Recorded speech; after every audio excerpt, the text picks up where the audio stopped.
తెలంగాణ సాయుధ పోరాట ప్రజలే రాసుకున్న పోరాట చరిత్ర మనదని చెప్పారు సీఎం.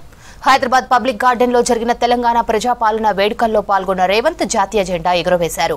ఈ సందర్భంగా ప్రభుత్వ పాలనా విధానాలు విజన్ ను ఆవిష్కరించారు ముఖ్యమంత్రి. స్వేచ్ఛ, సమాన అవకాశాలు, సామాజిక న్యాయంలో రోల్ మోడల్ గా ఉన్నామని చెప్పారు. విద్యతో పాటు క్రీడలకు అధిక ప్రాధాన్యత ఇస్తున్నామని వివరించారు. త్వరలో రాష్ట్రంలో విద్యా విధానం అమల్లోకి తెస్తున్నామని వివరించారు రేవంత్. సాయుధ పోరాటంలో మహిళల పాత్ర మరువలేనిదన్నారు. చాకలి ఐలమ్మ, మల్లు స్వరాజ్యం, ఆరుట్ల కమలాదేవి సత్తా చాటారని గుర్తు చేసుకున్నారు సీఎం. ఏడాదిన్నరలో అన్ని వర్గాల సంక్షేమానికి కృషి చేస్తున్నామని వివరించారు రేవంత్. చరిత్రలో సువర్ణ అక్షరాలతో లిఖించదగ్గ ఘనత తెలంగాణ సాయుధ పోరాటానిది. 1948 సెప్టెంబర్ 17 ఈ పోరాటంలో ప్రజలు విజయం సాధించి స్వేచ్ఛా పతాకను ఎగరవేసిన రోజు. ఈ గడ్డపై రాచరికానికి ఘోరీ కట్టి ప్రజాపాలనకు హారతి పట్టిన రోజు సెప్టెంబర్ 17. అందుకే ఇది ప్రజాపాలన దినోత్సవం.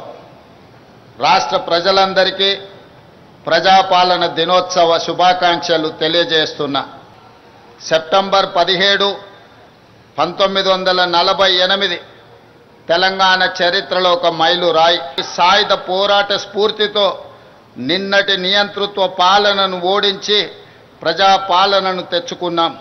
అందుకే డిసెంబర్ 7, 2023 కూడా ఒక చారిత్రాత్మక సందర్భంగా భవిష్యత్ తరాలకు గుర్తుండిపోతుందని నేను భావిస్తున్నాను.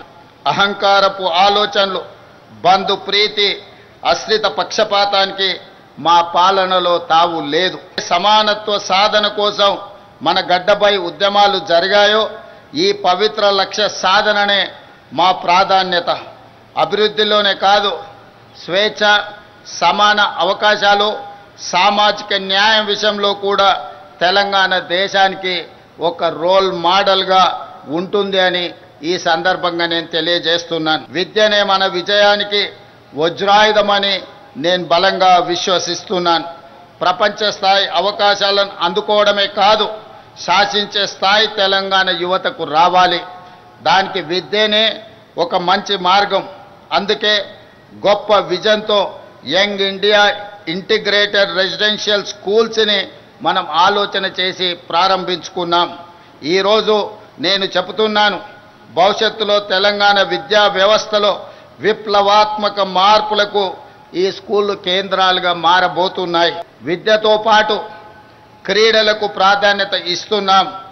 ఇన్నోవేషన్కు పెద్దపీట వేస్తున్నాం. Young India sports university, young India skills university, young India police school రేపటి తెలంగాణ భవితకు భరోసా కేంద్రాలుగా మారుతాయి. రేపటి తరాన్ని యాచకులుగా కాదు, స్వీయ శక్తిమంతులుగా మార్చాలన్న సంకల్పంతో పని చేస్తున్నాం. దీనికి అనుగుణంగా రాష్ట్ర విద్యా పాలసీని త్వరలో తీసుకురాబోతున్నాం.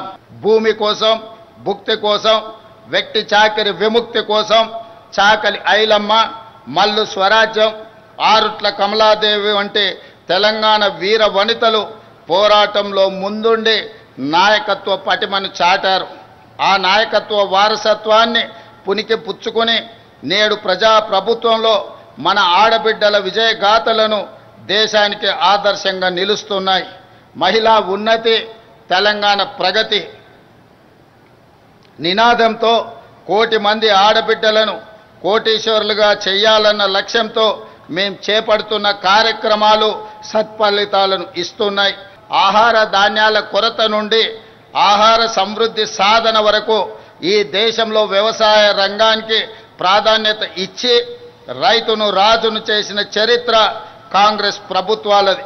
హరిత విప్లవం నుండి ఉచిత విద్యుత్తు వరకు, రుణమాఫీ నుండి రైతు భరోసా వరకు రైతుల కోసం మనం రూపొందించిన సంక్షేమ పథకాలు ఎప్పటికప్పుడు కొత్త చరిత్రను సృష్టిస్తున్నాయి. ఆ వారసత్వాన్ని ప్రజాప్రభుత్వం కూడా మరింత గొప్పగా కొనసాగిస్తుంది.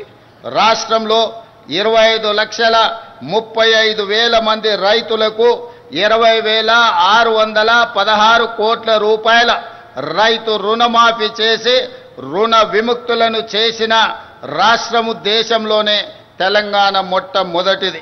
మాఫీ ఈ దేశంలో ఏ రాష్ట్రం చేయని విధంగా రైతులను ఆదుకునే ప్రయత్నం మా ప్రభుత్వం చేస్తున్నది. ఇందిరమ్మ రైతు భరోసా కింద 9 రోజుల్లో 9,000 కోట్ల రూపాయలు రైతుల ఖాతాలో వేసి పెట్టుబడికి భరోసా ఇచ్చాం. ఆర్థిక పరిస్థితి సహకరించకపోయినా రైతుల సంక్షేమ విషయంలో రాజీ పడలేదు.